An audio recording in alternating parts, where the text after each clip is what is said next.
So this is the two kind of separate problems, but it's the same coin. They're just two sides of the same coin.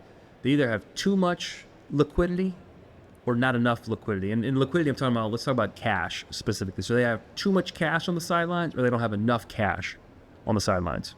Okay. Give me an example of, in either scenario, what's the recommendation, right? Like, does it play into that risk tolerance? How do you typically go about pulling them out of that situation? Yeah, so depending on which problem that they have, right? So the younger clients who have a lot of risk capacities and they're sitting in too much cash. The problem is based off of history, we know that the stock market's going to perform long term, that if they want to increase their wealth, if they want to grow wealth, they're not going to do it in cash. I know cash has led the market for the past 10 years, right? It's better to sit in cash than sit in the stock market.